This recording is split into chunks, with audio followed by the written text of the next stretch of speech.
Para bapak, ibu-ibu, dalam terkasih dalam Kristus, selamat pagi.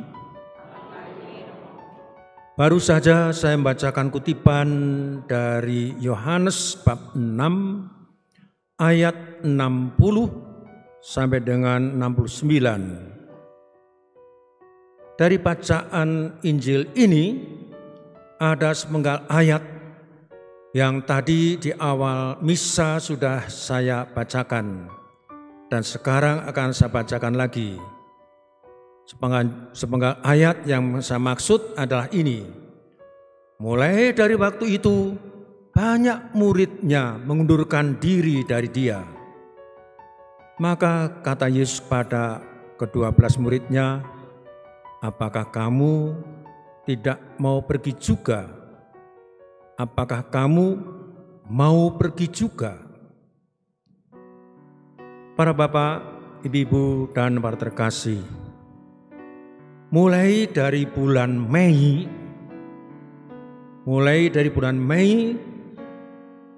tim formatur pembentukan pengurus Dewan Pastoral Paroki, Dewan Keuangan Paroki, dan juga pembentukan ketua-ketua wilayah di paroki katedral ini, mereka bekerja keras. Mulai dari Mei sampai dengan hari ini, demi terbentuknya pengurus Dewan Pastoral Paroki, pengurus Dewan Keuangan Paroki, ketua-ketua wilayah yang mumpuni dan yang handal untuk paroki ini. Dan hasil kerja keras tim formatur itu sudah disebutkan menunjukkan hasilnya. Hasil yang akhir, hasil yang final di akhir bulan Agustus ini. Dan hasil itu akan mereka serahkan oleh tim formatur, ada 9 orang. Mereka menyerahkannya kepada Romo Paroki agar apa yang sudah dihasilkan itu diberikan pembekalan dan menyambut pelantikan sebagai pengurus yang baru.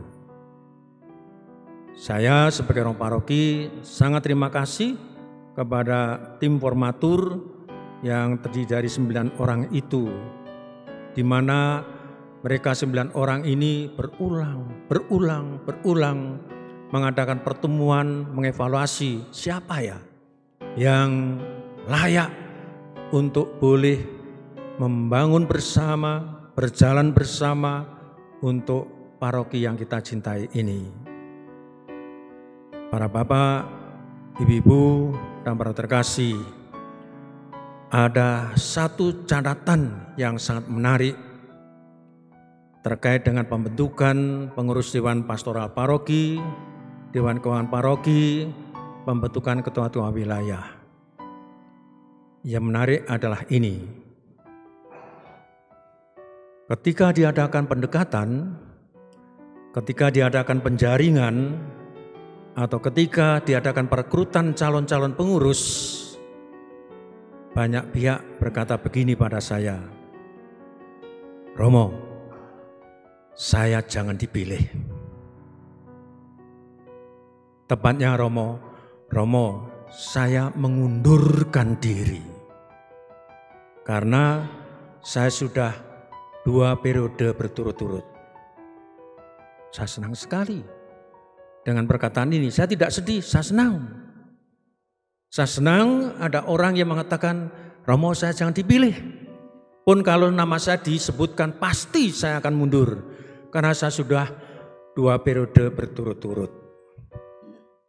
Dan ini memang aturan.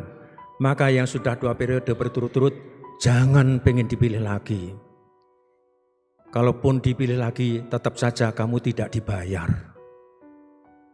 Tapi saya sangat terima kasih, Pak Anda, Pak Engkau sudah begitu setia atas kepercayaan gereja, kepercayaan Tuhan padamu, kau jalankan selama 2 periode.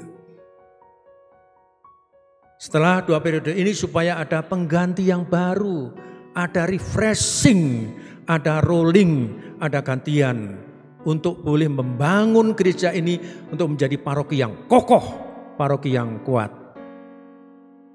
Itu yang pertama yang saya tangkap. Ada juga yang berkata begini, Romo, saya sudah melayani 1 periode, artinya baru 3 tahun. Dia bilang gini, Romo, kapan penggantian pengurus? Kenapa? Saya sudah enggak tahan, Romo. Saya mundur saja. Berapa lama Anda kerja? 1 periode belum lengkap, baru 1 periode. Sudah kepingin mau mundur. Tapi lumayan karena dia sudah pernah kerja 1 periode. Artinya dia 1 kurun waktu kepercayaan Tuhan dari gereja, dari Tuhan Allah, ia jalani. Tentang kualitas saya nggak tahu karena belum selesai pun sudah kepingin cepat mundur-mundur aja. Lalu satu lagi ini yang lain. Yang lain adalah ketika diadakan pendekatan, belum ketemu Romo saja sudah bilang, aku mundur saja. Saking ketakutannya untuk dipilih, dia telah selalu mengatakan, aku mundur jangan dipilih. Sampai ngigo-ngigo, jangan pilih saya ya. Sampai mengigo, saking takutnya. Kenapa? Karena dengan alasan kalaupun saya pilih, apakah saya ini mampu? Apakah saya ini layak? Jadi nuansa yang namanya mundur, nuansa yang namanya penolakan, nuansa yang maunya menjauh dari Tuhan Yesus melalui gerejanya. Ternyata dari bulan Mei sampai hari ini itu demikian menggema di paroki ini. Dan disadarkan oleh Injil Yohanes hari ini. Lalu bagaimana sikap Romo Haruno sebagai seorang romo paroki? Ya, itu menjadi bahan perenungan. Sambil merenung, saya pun mendekati umat yang lain. Ketika saya bertemu dengan umat yang lain, saya meminjam kalimatnya Yesus. Kalimat itu berbunyi begini, Pak, Bu, apakah Anda mau mundur juga? Itu yang saya tanyakan pada umat lain selain yang tadi. Saya bertanya, Pak, Bu, saudaraku, saudariku, apakah Anda mau mundur juga? Ketika saya tanyakan begini, saya sangat terkesan dan senang. Jawabannya begini, tidak Romo. Tidak, saya tidak mau mundur karena terdorong oleh iman saya kepada Tuhan Yesus, karena terdorong oleh kasih sayang saya kepadanya dan juga orang-orang di hadapan saya. Saya tidak mundur Romo. Kenapa? Saya mengikuti Yesus dari rumahnya Pilatus sampai puncak Golgota Romo. Saya didik sebagai orang Katolik, bukan tipe saya untuk mundur Romo. Lalu karena itu iman saya. Dan saya pun terpanggil untuk mengasihi saudara-saudara saya di lingkungan saya, di wilayah saya, di bawah seksi yang saya pegang. Karena saya tahu persis bahwa di sana banyak sekali umat kita yang lemah, umat kita yang sakit-sakitan, umat kita yang sudah sepuh tak berdaya, umat kita yang miskin, umat kita yang kesepian. Itu Romo, doakan saya tidak mundur. Nah, inilah fenomena lain yang sangat menarik pada kehidupan berparoki kita.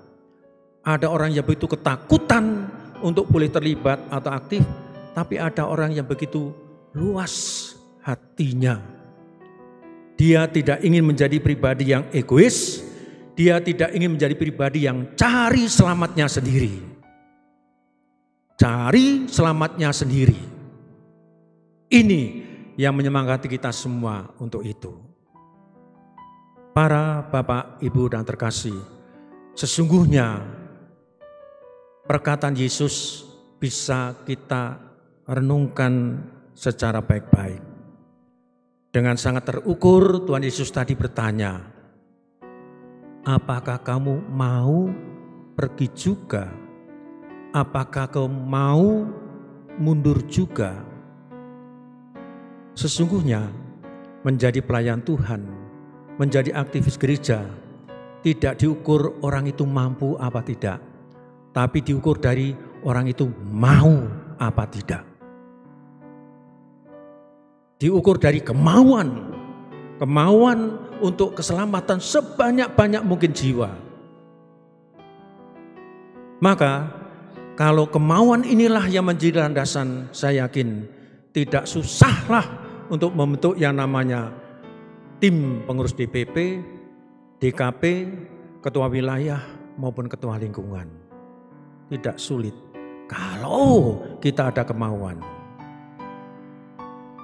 Seperti tadi dalam bacaan kedua, di sana yang dilihat bukan wilayah atau lingkungan. Yang dilihat di sana adalah rumah tangga. Hei istri, hormatilah suamimu. Lalu juga disapa, hei suami, rengkuhlah istrimu. Nah, kalau di sini ada kemauan untuk membantu rumah tangga seperti bentuk paroki, nggak ada yang namanya rumah tangga repot, itu nggak ada. Saya teringat kepada pengalaman saya ketika saya menjadi romo paroki di paroki Kristus Raja Serang. Ya, menjadi romo paroki di Serang. Saya punya wakil ketua DPP, seorang bapak. Seorang bapak ini saya nilai baik, komitmennya luar biasa, seorang yang kebapaan, ngomongnya demikian halus, sopan, asli orang Jogja.